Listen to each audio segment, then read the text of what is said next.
vois des personnes qui sont incapables d'aimer. Même à un tout petit pourcentage, ils ne sont incapables. Dance like there's no tomorrow.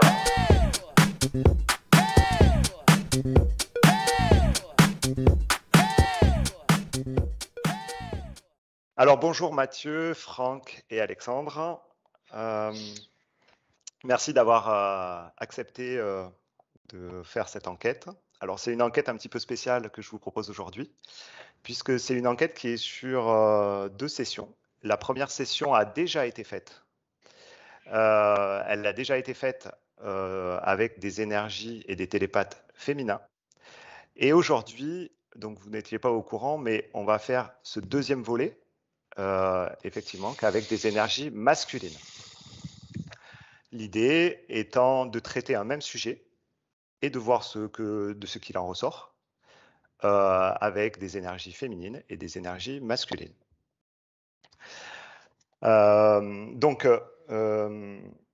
Pour rappel, vous êtes en état de conscience modifié, vous êtes donc en hypnose. Nous avons fait toutes les vérifications qu'il se doit pour être sûr de ne pas être interféré et pour être dans des énergies les plus lumineuses possibles. Avant de vous révéler le fameux sujet, je vais vous poser à chacun une question. Alors, on va commencer par Franck. Franck, est-ce que tu peux regarder Mathieu dans le physique et me dire si Mathieu a des énergies plutôt masculines ou plutôt féminines? Éventuellement, tu peux me donner un pourcentage masculin-féminin. Est-ce que, Guillaume, je peux te donner une information? C'est que mon cœur s'est accéléré avant que tu donnes le sujet. Je ne sais pas si c'est un lien ou ça en aura plus tard. Ok. Juste te Ouais, le dire. ça a un lien, C'est comme s'il y a quelque chose qui... Bon, Alors, peut-être t'es déjà au courant.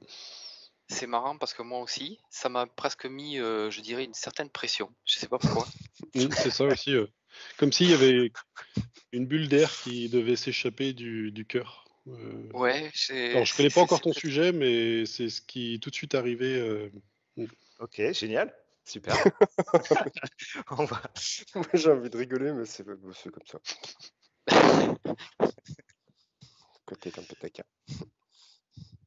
Alors, je repars sur Mathieu, du coup.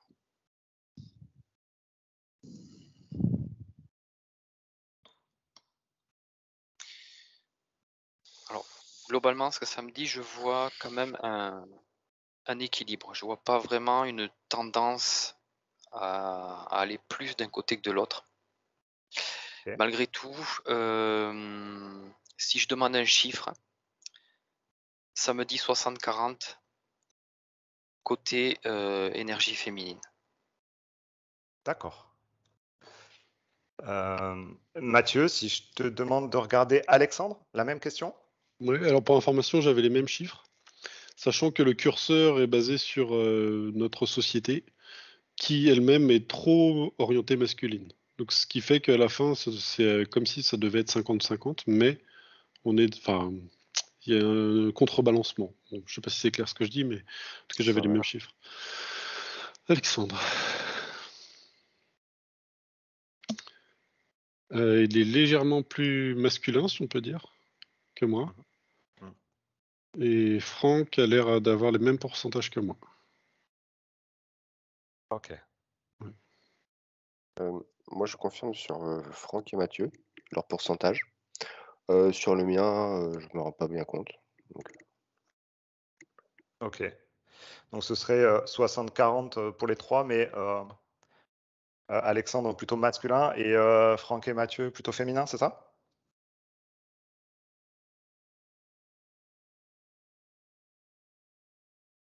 Ce seraient ces tendances-là qui se dégageraient, Mathieu? Oui, Oui. oui, globalement. Ok, donc c'est une information qui est quand même assez intéressante. Pour le sujet qu'on va traiter maintenant, donc je vous annonce le sujet, c'est le couple amoureux homme-femme. Donc, ce sujet, alors je parle des couples hommes-femmes.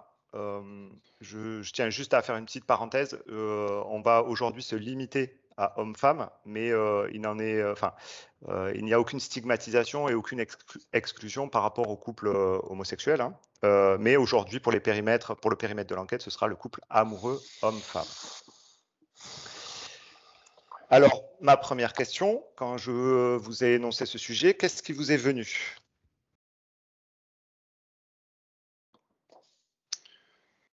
Effectivement, oui.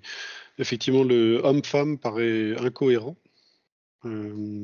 par rapport à cela, dans le sens où couple même aussi, c'est comme si c'était très culturel, je pourrais dire.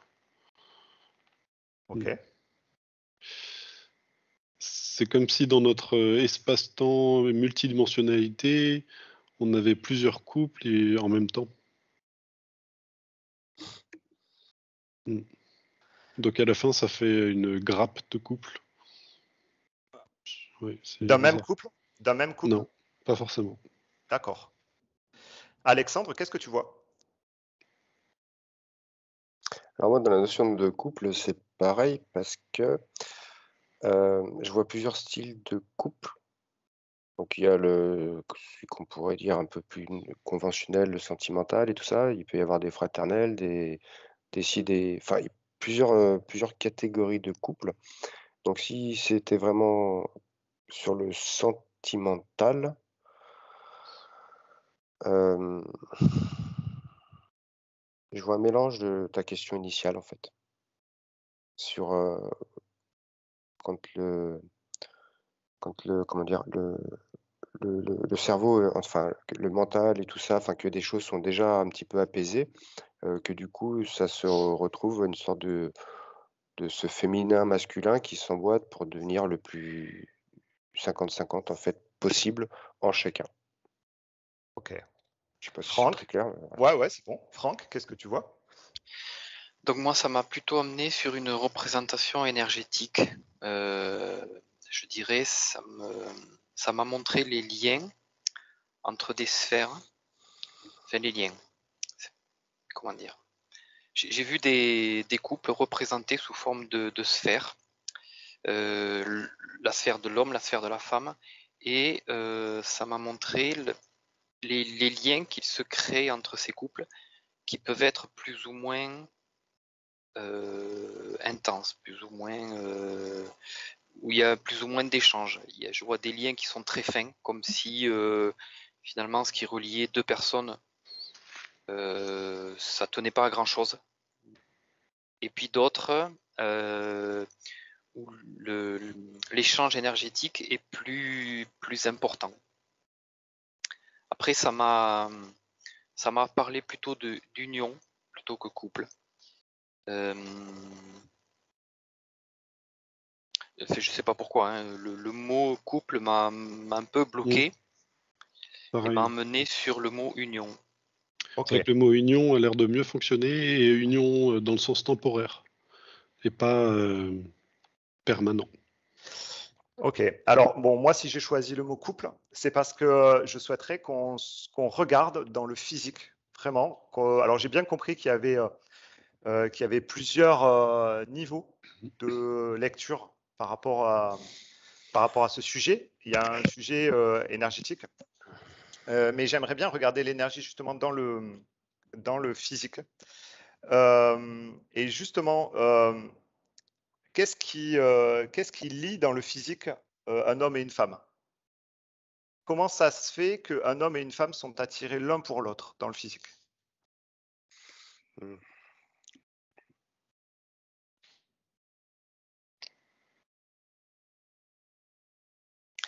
Alors, moi, ce que ça me dit, c'est qu'il y a plusieurs moments,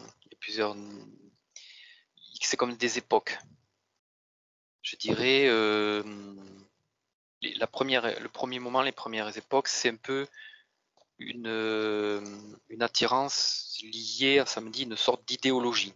C'est-à-dire qu'on a, comme si on avait donc vraiment, je parle vraiment que la partie physique, hein, c'est-à-dire le visuel de la personne. Il y a l'attirance qu'on peut avoir pour quelqu'un sur la partie visuelle, c'est lié à une forme d'idéologie de ce qui nous plaît. C'est clair ce que je dis? Oui, tout à fait. Voilà. Je cherche pas du tout je vais pas chercher le lien interne. Voilà, avec le cœur, c'est vraiment le côté visuel du côté physique. Ok. Mathieu? Alors, je vois qu'il y a comme une sorte de cristallisation à un moment effectivement, sur le désir amoureux. C'est-à-dire que là, alors je me suis pris comme exemple, quand j'étais en primaire, récréation, et en fait, il y a une petite fille, et d'un coup, en fait, se développe une sorte de sentiment amoureux. Et c'est comme si ça prenait une photo à ce moment-là de ce qu'est en fait beau chez un autre individu, et c'est comme si ça le cristallisait. Donc ça veut dire que si, par exemple, la petite fille ou le petit garçon est, par exemple, brun ou brune, bah, c'est comme si enfin en tout cas pour moi, c'est comme ça, je sais pas si ça fonctionne pour tout le monde, mais il y avait ça en fait, qu'il y a une cristallisation sur les choix après à venir. C'est comme si avant, en fait, il n'y avait pas de choix, voilà. Mais à un moment, pouf, il y a une cristallisation qui s'est opérée. Ok. Alexandre, tu vois quelque chose? Ouais, mais moi, du coup, j'avais plusieurs exemples, en fait, marrants.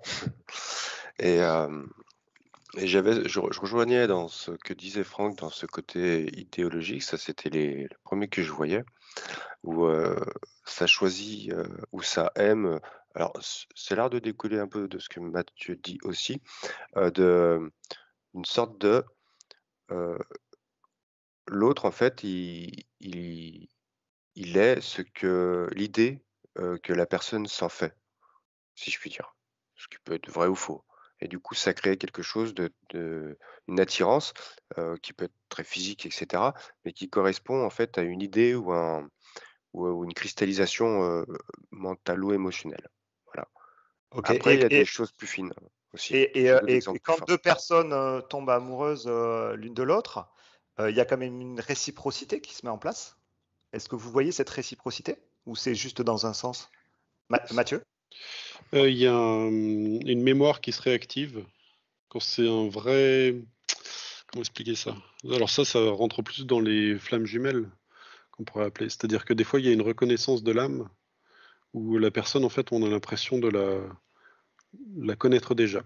Et ça me montre comme le vrai amour, c'est ça, en fait. C'est comme si la part, mais en fait, on se connaît. Et ça dépasse le côté physique. Ouais. Ok. Ouais. Ça me montre Ouais, ça, ouais. ouais, ce que ça me montre aussi, c'est que bon, effectivement, il y a la première image, mais très vite, s'il n'y a pas quelque chose qui se déclenche et qu'on voit à travers cette image, qu'on ressent une énergie spéciale, finalement, ça peut passer très vite. C'est-à-dire qu'on a l'image d'une personne qui nous plaît physiquement de prime abord, mais très vite, on peut, je dirais, switcher si on ressent pas le petit truc cette espèce de flamme qui crée moi ça crée un picotement au niveau du cœur. Euh, Après, concernant le phénomène amoureux, je vois qu'il ne peut être aussi que dans un sens. L'alchimie, comme s'il y avait une alchimie qui se créait dans la personne, et que parfois, malgré tout, dans l'autre personne, il n'y a pas cette alchimie qui se crée. Ok. Ok. Mathieu, tu as levé la main? Oui, en fait, là, le truc qui manque le plus, c'est qu'il n'y a pas vraiment, il y a beaucoup de nuances en fait dans les sentiments que je vois, et c'est comme s'il y avait des pourcentages d'amour, voilà, avant que de connaître la personne, comme si l'âme reconnaissait en fait des fréquences en l'autre, et même aussi des appartenances stellaires, enfin en tout cas d'une autre multidimensionnalité. Et c'est comme si une partie de nous, en fait, reconnaissait ce qu'on pourrait appeler j'aime pas trop ces mots-là, mais oui, un starseed ou un volontaire, où on pourrait trouver, tiens, ça c'est un arcturien, comme ça, hop, bah, on est frères. Et sans le savoir, en fait, comme si, des fois, on voit une personne, on sait tout de suite qu'on va être amis, alors qu'on n'a pas parlé avec eux. Et c'est ça, en fait, il y a un truc, il y a un dialogue qui Mmh. s'est déjà opéré, en fait. Et le mot amoureux me paraît pas juste dans le sens où il y a plein de connexions et de nuances qui font que comme si on pouvait être amoureux de beaucoup de personnes à des nuances différentes. Ouais, ouais, ouais. Alexandre? Ouais, parce que bon, moi, j'avais mes 3 cas, si je puis dire. Et du coup, en fait, il y avait un de ces cas que je regardais. En fait, je voyais que la personne savait ce qu'était l'amour, voire même inconditionnellement, par reconnaissance, un peu d'âme ou de je ne sais trop quoi, heu et que du coup, il y avait cette connexion, chez l'autre en face, mais ça ne voulait pas dire qu'ils seraient en couple, qu'ils formeraient un couple au sens propre du terme et du coup, ça a l'air d'être, comme ça a été dit en fait, un certain pourcentage un petit peu, bon, on va voir, hein, pour l'instant un petit peu nébuleux, de plusieurs facteurs et je vois qu'il y a vraiment je vois même le cas du milieu, c'est une sorte de binômerie, si je puis dire, où en fait, comme une association où tout est plus ou moins, à 50-50, tranquille et cetera, mais dans lequel je vois pas la puissance de l'amour que je voyais sur le dernier cas. OK. Et justement, dans ton cas, qu'est-ce qui fait que, il y a ce décalage? Est-ce qu'il y a des facteurs qui sont pas présents et qui sont présents chez l'autre? Bah, oui, justement, parce que c'est comme si de ce que je vois, hein, il semblerait qu'il y ait, heu, des histoires de tête, des histoires de corps, des histoires de cœur et quelque chose d'encore plus, le dernier cas là, un peu plus fin, des histoires un peu comme d'âme, si je OK. puis dire. Alors Je veux alors pas employer ces termes, trop populaires en ce moment et Ouais, pour ouais, pas ouais. Mais non, mais en fait, ça m'intéresse beaucoup là ce que tu viens de dire parce que justement, je me posais la question et je vous pose la question, est-ce qu'il peut y avoir une harmonie entre deux personnes si par exemple on n'est pas sur le même niveau spirituel? Si on n'a pas le même niveau spirituel, il y a beaucoup de gens aujourd'hui qui s'éveillent dans des couples et qui se retrouvent en décalage avec leur partenaire. ouais. Est-ce que vous pensez que des couples peuvent fonctionner s'il n'y a pas une harmonie spirituelle? Oui. Alors, Alexandre a Mmh. levé la main. Vas-y, oui, Mathieu? Non, tu mais veux aussi. Mathieu, vas-y parce que j'allais dire oui aussi donc OK. Mais en fait, c'est comme s'il y avait des décalages de temps dans ce qu'on appellerait l'évolution spirituelle et que des personnes qui pourraient être complètement en dehors de cela, sont finalement, intrinsèquement, en fait, très, à l'écoute déjà, en fait, sans mettre de mots dessus. Je sais pas comment expliquer ça, mais il y a des personnes qui sont très altruistes et qui sont, voilà, sans être du tout branchées dans ce qu'on pourrait, proposer. Et pourtant, du coup, ça crée une cohérence. Il y a quand même une question de fréquences qui sont compatibles. Mm. Mais OK. par contre, si une personne était complètement aux antipodes, effectivement, ça créerait un vrai problème. Mm.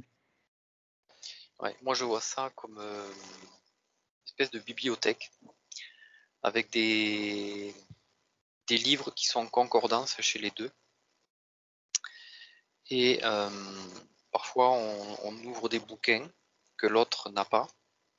Mais c'est pas grave parce que si quand même dans la globalité on a des équivalences, on a des points qui nous rapprochent, voilà, on peut aller sur d'autres domaines sans forcément que l'autre suive.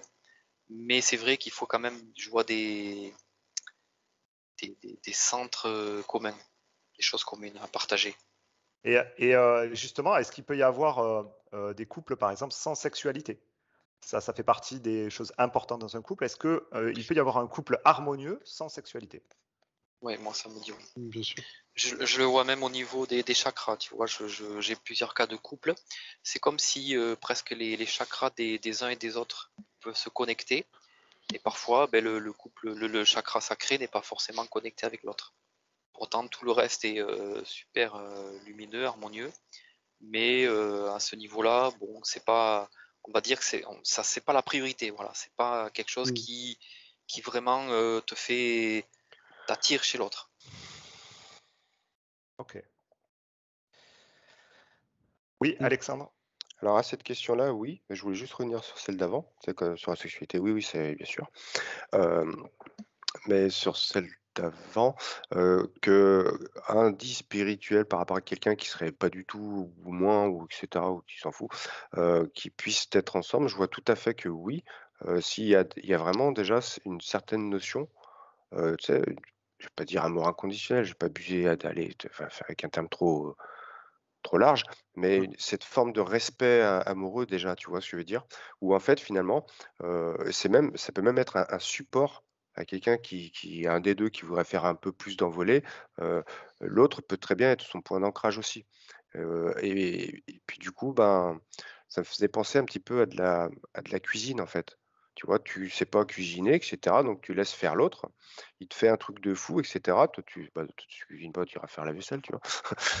Et du coup, bah, tu manges quand même ce plat et ça t'empêche pas de le savourer. Par contre, tu referas pas ce plat, tu vois? Ok. Mathieu?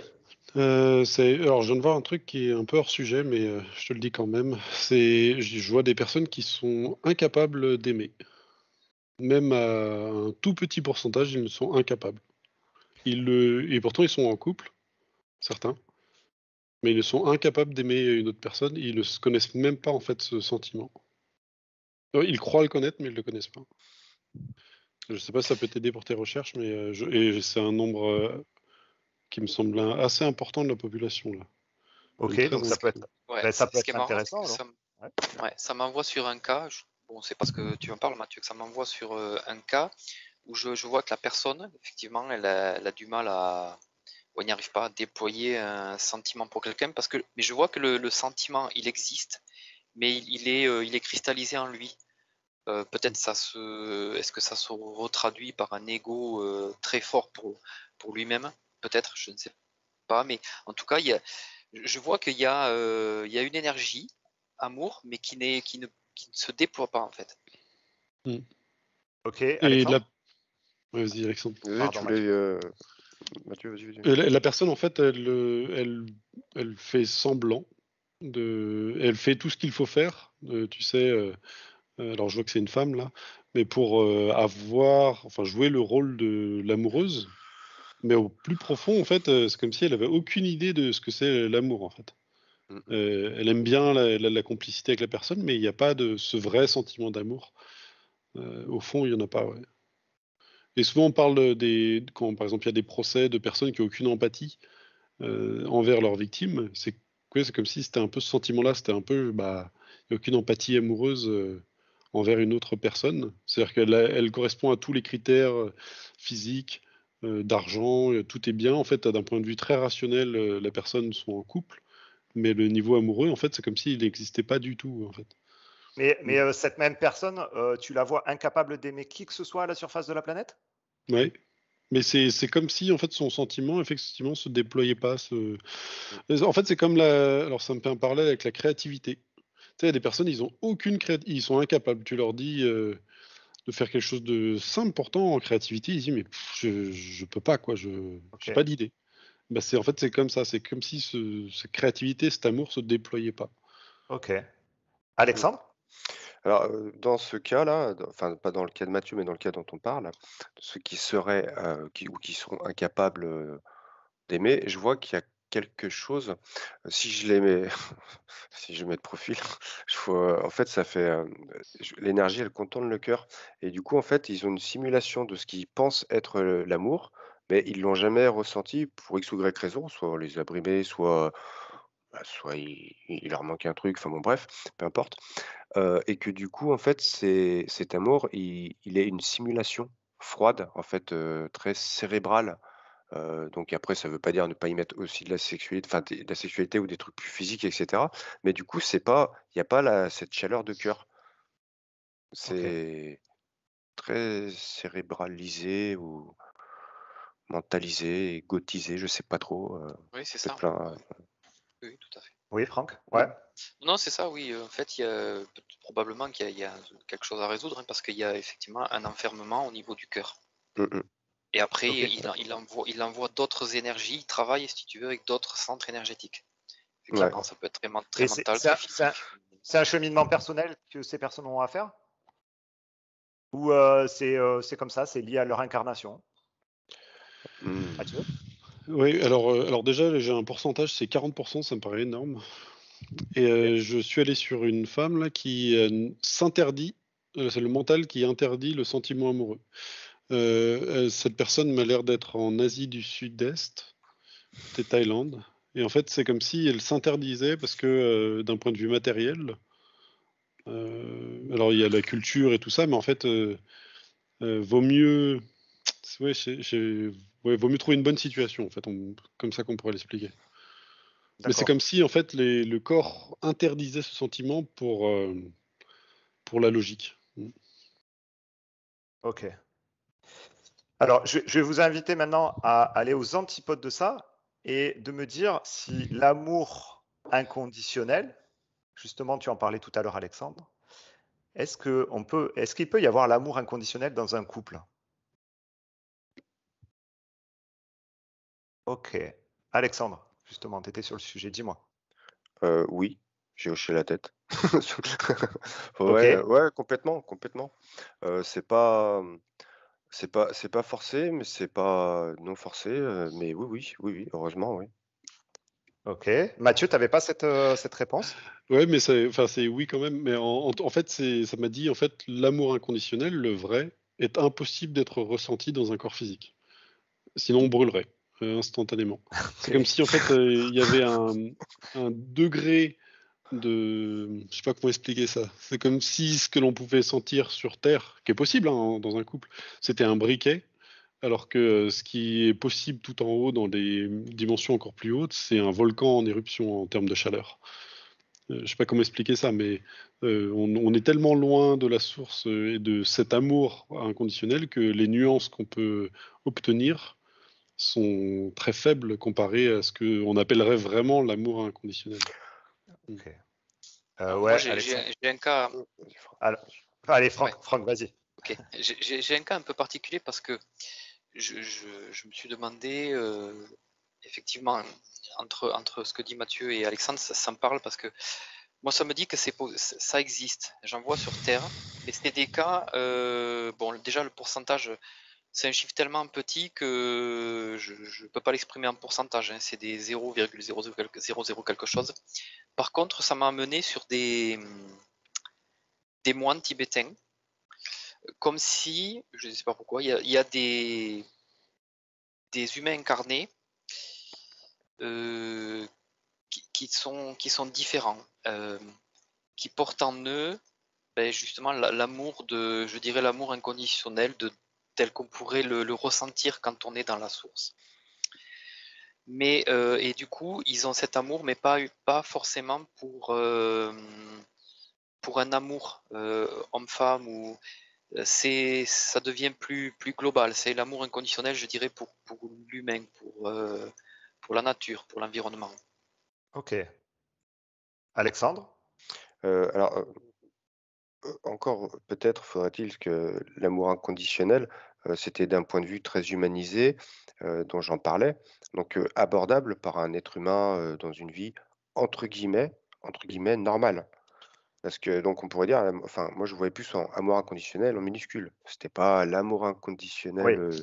de fou parce que dans ces cas-là, j'ai presque envie de dire, bah, en fait, t'aimes tout le monde et tu peux même plus cibler en fait, si je puis dire, tu vois? Mais d'un point de vue plus, quand on parlait de ces couples, tu sais, dont tu nous posais des questions, je voyais des cas, ouais, où il y avait cette équivalence humaine et concrète à 2 d'amour inconditionnel. Ok. Mais, c'est vrai que c'est pas la majorité. Ok. Ça existe, voilà. Bon, très bien. Une autre question, on change un petit peu. Si je vous parle de polyamour, qu'est-ce que ça Heu, vous renvoie comme image? Alexandre, tu rigoles. ça j'allais dire pour rigoler, amour inconditionnel. Non, je rigole. Polyamour.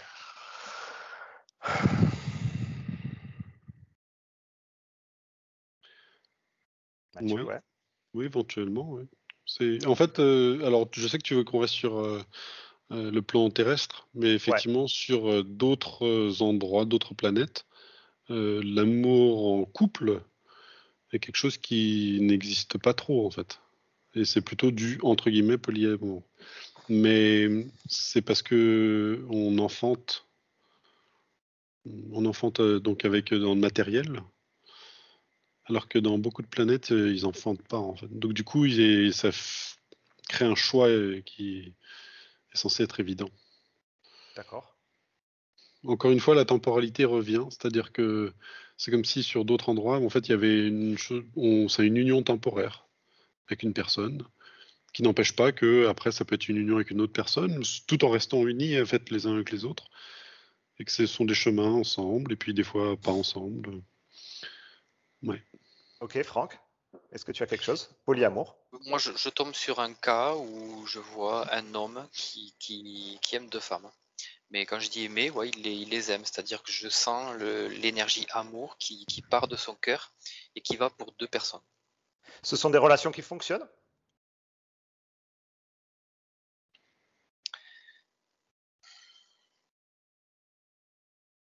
Disons qu'il y a, il y a plusieurs cas. Il faut.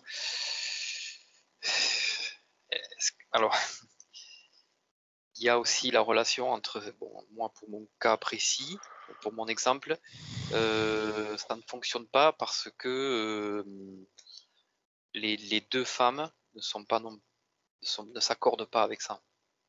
Ok. Mais ça peut fonctionner dans l'absolu? Oui, oui. Il faut que je prenne un autre cas où je vois que les énergies amour vont effectivement, en fait, que chacune personne des trois, bon, si je prends un cas de trois personnes, il faudrait que chacune puisse presque aimer les deux autres pour vraiment Ok. créer Ok. ce lien. Ok. Alors, Mathieu avait levé la main avant Ouais. Alexandre. Le cœur dans tout ça, en fait, c'est la télépathie. C'est-à-dire que s'il y avait la télépathie, tout serait beaucoup plus simple parce que tu peux directement savoir. Tu peux pas cacher, en fait, l'amour que tu as vers quelqu'un d'autre. Ou pas. Et s'il y avait la télépathie, en fait, tout est extrêmement clair. Il n'y a pas spécialement de jalousie vu que tout est étalé clairement. Ouais. Et Ok. l'amour est plus quelque chose de pudique. Alors que dans Alexandre? notre physique, il y a la jalousie. Ok. J'imagine le bazar quand même. Ouais, moi, j'étais là-dessus, justement, j'étais en train de me dire, ah bah ouais, c'est cool si tout le monde est télépathe, etc. Mais quel bordel. Parce que plus personne pourrait. Enfin, il n'y aurait plus de pudeur, il n'y aurait plus rien, enfin, ce serait trop chelou. Mais ouais. Sinon, moi, dans ta question polyamour, oui, je vois des cas qui fonctionnent, ou même les deux personnes qui sont différentes, qui sont aimées par la même, pour qui les deux autres sont elles-mêmes s'aimer, ça leur va très bien comme ça, en fait. Donc, bon, c'est pas une majorité, hein. Mais donc, de ce que je perçois là, un petit peu au gré de tout ce qu'on a, de tout le tour qu'on a fait, en fait, Oui. tout est possible, en fait. Moi, ce qu'elle me dit, c'est que ça rajoute, il y a des trucs qui sont rajoutés, genre des croyances, en fait, sur grosso modo, qu'est-ce qui est bien, qu'est-ce qui est pas bien. Mm. Parce que ça m'envoie sur d'autres cas où je vois un homme qui a plusieurs sentiments amoureux, mais cette fois pour plusieurs femmes. Et ces femmes-là, finalement, s'en accordent très bien. C'est le contraire de ce que j'ai vu tout à l'heure. C'est-à-dire qu'entre elles, il n'y a pas spécialement de sentiments, mais ça leur pose pas de soucis. Elles ne coupent pas la relation pour autant. Elles s'en accordent. Mais vient une idée là-dedans aussi de croyance. C'est de coutume presque. Ok. Et si, donc en fait, je me doute un peu de la réponse, mais souvent on entend parler de recette miracle du couple. Est-ce qu'il y a une recette miracle? Est-ce qu'il y a des ingrédients indispensables dans le couple amoureux? Mmh. Ouais, Alexandre. Alors, moi, je peux pas dire oui, je peux pas dire non. J'aurais envie de dire non quand même, d'accord? Mais je le dis pas, mais je le dirai peut-être après. Que finalement, en fait, c'est un petit peu comme beaucoup de choses. C'est déjà cet amour, ce truc, bon déjà ça s'apprend, j'ai envie de dire, ou ça se chemine, mais à part, la recette de déjà s'être un peu découvert et d'être honnête par rapport à ce qu'on perçoit de l'autre ou de ci, de ça, sorti de ça, je vois pas spécialement de recette miracle, hein. Donc j'ai envie de dire et encore c'est même pas, donné enfin, c'est même pas forcément simple pour tout le monde, mais tant qu'il y a pas déjà eu comme une sorte d'appréhension de soi et de comment ça fonctionne, et cetera, du coup de le reconnaître potentiellement chez d'autres ou chez l'autre, là ça peut commencer à faire des associations intéressantes, si je puis dire. sorti de ça, je vois pas de recette, miracle du tout. À part Ok. peut-être, ouais, tolérance, mais bon, enfin, des fois on peut tolérer l'intolérable donc bref. Ok. Franck, est-ce que tu vois des ingrédients à cette recette miracle ou est-ce qu'il y en a une? Moi, ce que ça me dit, c'est que quand même, à la base, pour que quelque chose parte, je dirais, sur de bonnes bases, je sens qu'il faut quand même une énergie spéciale entre les deux, un échange. Comment je peux le qualifier? Il y a quelque chose de fort déjà, c'est la fondation, on va dire. Il faut que la fondation, elle soit solide. Et cette fondation, elle se crée. C'est une interaction. Mais c'est vrai qu'après, au-delà de ça, je vois qu'il y a tellement de. Donc déjà, il y a l'évolution des deux parties. Et puis il y a toutes ces petites choses qui nous percutent au quotidien, qui viennent peut-être effriter, créer des failles dans la relation. Donc c'est tellement complexe, mais je vois que quand même, au départ, on va dire, il faut une alchimie spéciale entre les deux. Ok. Tolérance, alchimie. Mathieu, tu vois quelque chose? Alors, j'ai rien eu quand tu as posé la question. Du coup, je préfère être honnête. Oui, bien Du coup, sûr. je l'ai inversé en me disant qu'est-ce qui pourrait empêcher, et ça a donné l'amour de soi. Si on ne s'aime pas soi-même, effectivement, cet amour ne peut pas se déployer. Voilà. Ok. Alors, donc là, on va toucher à la fin de cette enquête parce que c'est vrai qu'on pourrait en parler pendant des heures. Une dernière question sous forme peut-être de conseil aux personnes qui sont en souffrance dans leur couple ou les personnes qui sont seules et qui se disent qu'ils ne pourront jamais trouver leur moitié ou jamais faire un bout de chemin avec quelqu'un dans la vie. Qu'est-ce qu'on pourrait donner comme conseil à ces personnes-là qui sont en difficulté?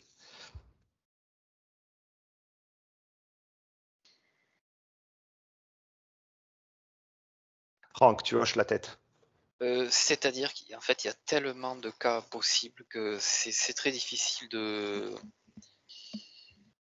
de- de tirer une conclusion comme ça. Il y a tellement de possibilités chez les uns, chez les autres. J'ai pareil. C'est trop complexe. Ok. Alexandre? J'aurais une tendance à il y a tellement de cas différents. Alors si je devais prendre une moyenne, encore ça ne concernerait pas tout le monde, de personnes qui, par exemple, elles vont désespèrent d'eux, heu, je vois toujours un mélange déjà de il y a un manque, comme disait Mathieu, d'amour de soi ou de quelque chose qui est pas vide à l'intérieur, tu vois? Qui est déjà comblé et puis, après il y a tout un système, aussi de croyances ou de ci ou de ça un peu collective qui dramatise très vite les choses quand, elles sont pas vécues sur soi, en apparence. Ok. Donc, ouais, il y a ça répond pas spécialement, mais, Non, mais il y a quelque chose quand même qui a l'air de se dessiner, c'est le fait de se connaître soi-même et de s'aimer soi-même pour pouvoir aimer les autres. Est-ce que vous êtes d'accord avec ça? ouais, ouais, Oui, c'est une oui. base. Après quand on dit s'aimer soi-même, Oui, que oui. ce soit clair, hein, Ouais, pas narcissique. voilà, c'est ça. Ouais, ok. Ouais. Bon, je pense qu'on C'est aura bien compris. Ouais, déjà pas sentir ce vide intérieur. ouais, ok. Ok. Bon, ben, je vous remercie en tout cas pour avoir joué le jeu de cette enquête. Donc voilà, je vous dis à bientôt pour une nouvelle enquête. Merci.